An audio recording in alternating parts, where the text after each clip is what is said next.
I think that artists are born with extra sensitive antenna, for lack of a better word, that we often pick up on things before the rest of society sort of catches on. And for that reason, I think it's part of our responsibility to address some of these issues in our work. At least that's the way I think about um, my responsibility as an artist. And for me, it's that I respond to things that I read or that I see in the news, and it affects me so deeply that I feel as though um, I have to get that pain out of my body. A lot of times it's a kind of um, empathic feeling about people who experience violence, and I internalize it, and I feel as though I have to make something to remove that pain from my own body. And I think that during that process, I am also trying to transform that pain into something beautiful that can be healing. Um, I think after events like the Newtown shooting, for example, I remember going to the grocery store and I was walking around in a daze. I couldn't understand why people were just acting normal, why they were talking about, a pound of ham or uh, yogurt or whatever it was they were talking about. I thought, oh my God, this incredible, horrible thing has happened, and how are we supposed to go about our lives acting as if everything's the same? And so I feel like I carried that feeling after Newtown for weeks and weeks afterwards, long after most people who were not directly affected um, were thinking about it. And I feel as though I have to take some action, and for me, that action takes the form of making art. And uh, I often speak of my work as being cathectic. Oftentimes people say, oh, you mean cathartic. And there is a kind of catharsis, um, but I'm talking about each stitch being imbued with meaning. That the act of making is actually a kind of meditative process, and or almost like a prayer, really, a sutra, a healing sutra, an incantation. Um, that the actual act of making removes that empathic pain from my own body and imbues this object with it. And that object now has power because of this entire process. Um, I know that a lot of artists do work that has nothing to do with um, the political things that are happening around them.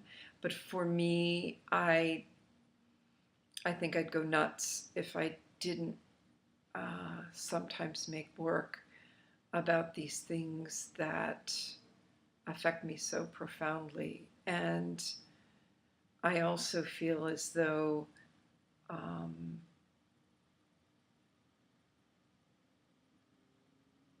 this is a kind of gift that I give back to people, that um, essentially by imbuing this object, I am taking the pain, transforming it into something beautiful, and hoping that it will help other people heal as well.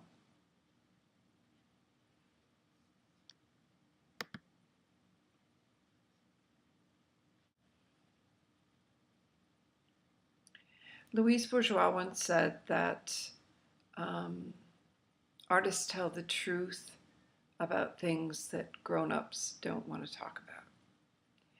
And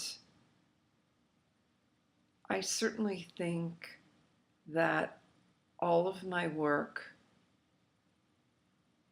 is about trying to tell the truth. Oftentimes, I will put so much effort and time into creating work, or in other cases, I will try to make work as powerful as possible because I want the object to have as much power as that initial newscast did. It's almost like I hear about some horrible violent thing that's happened in the world, and I take the blow from it, and it's almost like a physical blow. Um, and that's a transfer of energy. And then when I create the object, I imbue the object with that energy, but hopefully it has transformed in some way, in a way that will aid healing for the person who looks at it, in a way that embodies some of the pain um, that people experiencing the violence uh, went through. And sometimes I make work that's shocking and or work that makes people angry, and people will say, oh, you just made that to be controversial. And the fact is that no, I want my work to have the same impact, the same kind of slap across the face or splash of cold water that that initial event was. And I've heard other artists say this too, that people are sometimes shocked by works of art, and I think people should be shocked by the events that inspired the artist to make these things. Somehow people will be shocked that you made a piece that has violence or sexuality to it, and I want to say to them, well, you know, why are you angry at the artwork? Why are you not angry at the laws that exist that allow these horrible things to happen?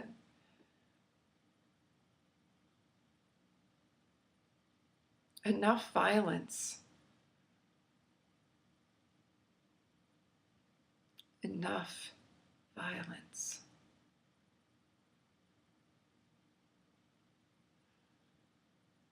I think that all these things have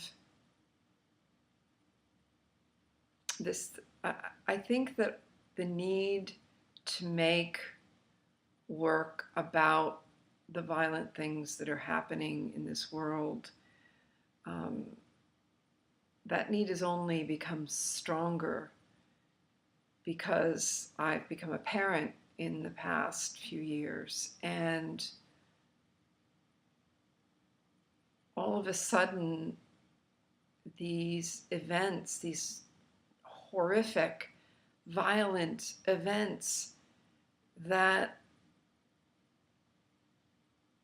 I won't say I didn't care about them before, but I wasn't as terrified by them as I am now, being a mother and thinking about the world that my daughter's going to grow up in, a world where people have access to guns, and there is no system of checks and balances on who has access to the guns and how many guns they can buy and how much ammunition they can buy. Um, I would think that would be terrifying to any parent, whether you're pro-gun or anti-gun, because it could someday end the life of your child. And it boggles my mind how anyone who is a parent could not want to see laws in place that will make their children safer.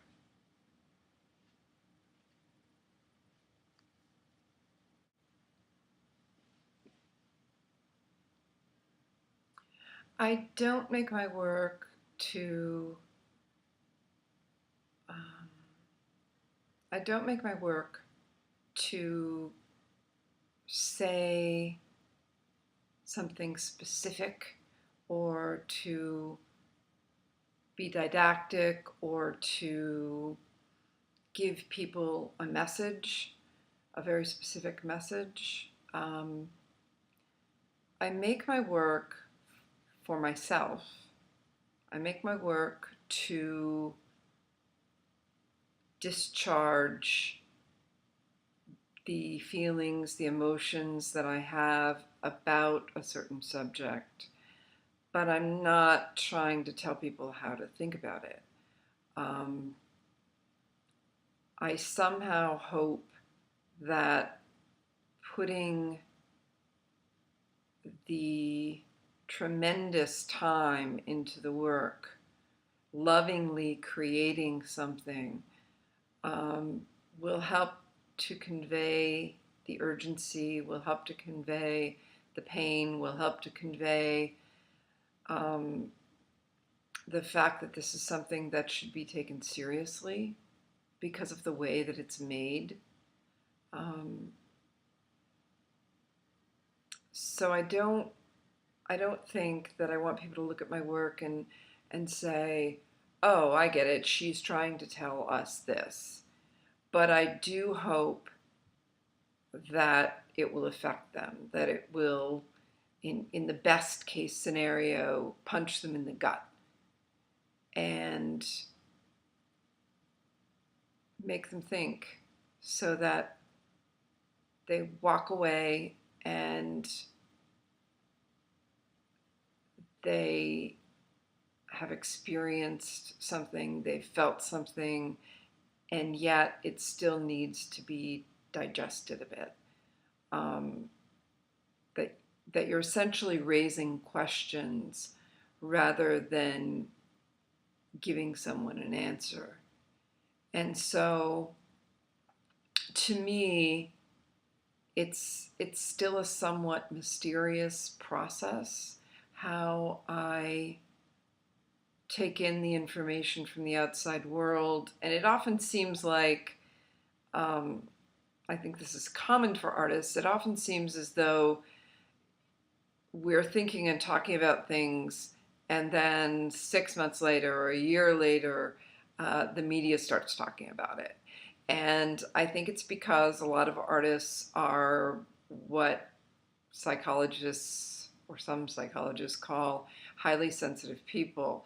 And that is that we pick up on all of these nuances, these subtleties that most people are too busy to pick up on. And because of that, it also, because of being a highly sensitive person, you can't bear the burden of carrying that pain around. It's like a friend of mine once said, I feel too porous. And that's a great way to describe it. Many of the artists that I know, and myself included, are too porous. And we can't, we have a kind of overload when it comes to violent news. And when we do see it, we take it in and then have to get rid of it, or it will make us crazy. So I think that a lot of the violent things that happen in this world, uh, artists make work about them not because we want to preach to people, but because we actually have internalized it and need to get it out of our own bodies and into this object. And I think that a lot of times what people pick up on when they look at the work is they pick up on the pain, or they pick up on the cumulative effort of our taking in the information, processing it for ourselves, and then putting it out there in the form of an object for people to look at. And so I think it's about energy, not really about a specific message.